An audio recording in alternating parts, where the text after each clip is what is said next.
ನಮಸ್ಕಾರಗಳು. ಎಲ್ಲಾದರೂ ಇರು, ಎಂತಾದರೂ ಇರು, ಎಂದೆಂದಿಗೂ ನೀ ಕನ್ನಡವಾಗಿರು ಎಂಬಂತೆ ನಾವು ಅರಬನಾಡಿನಲ್ಲಿ ಇದ್ದರೂ ಕನ್ನಡ ಭಾಷೆಯನ್ನು ಉಳಿಸಲು ಬೆಳೆಸಲು 2014ರಲ್ಲಿ ಶುರುವಾಗಿದ್ದ ಕನ್ನಡ ಪಾಠ ಶಾಲೆಗೆ ದಶಕದ ಸಮಾರಂಭ. ನಾವು ಈ ಶಾಲೆಯ ಹಳೆಯ ವಿದ್ಯಾರ್ಥಿಗಳು. ನಾನು ಶಮಾ ಚಂದ್ರಶೇಖರ್ ಸಂಕೋಳ್, ಇಂಜಿನಿಯರಿಂಗ್ 4ನೇ ವರ್ಷದ ವಿದ್ಯಾರ್ಥಿನಿ. 2 ವರ್ಷಗಳ ಕಾಲ ನಾನು ಈ ಪಾಠಶಾಲೆಯಲ್ಲಿ ಓದುತ್ತಿದ್ದೆ. ನಾನು ಮೌರ್ಯ ಚಂದ್ರಶೇಖರ್ ಸಂಕೋಳ್. ನಾನು ಸೈನಿಕ ಶಾಲೆ ಕೊಡಗಿನ 12ನೇ ತರಗತಿಯ ವಿದ್ಯಾರ್ಥಿ. ನಾನು ಕನ್ನಡ ಪಾಠ ಶಾಲೆಯಲ್ಲಿ 3 ವರ್ಷಕ್ಕೆ ಕಲಿತಿದ್ದೇನೆ.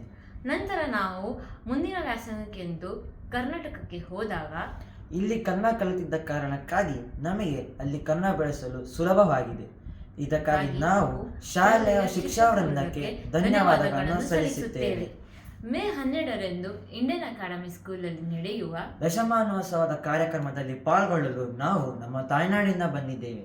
ನೀವು ಬನ್ನಿ, ಈ ಕಾರ್ಯಕ್ರಮದಲ್ಲಿ ಪಾಲ್ಗೊಳ್ಳಿ. ಧನ್ಯವಾದಗಳು.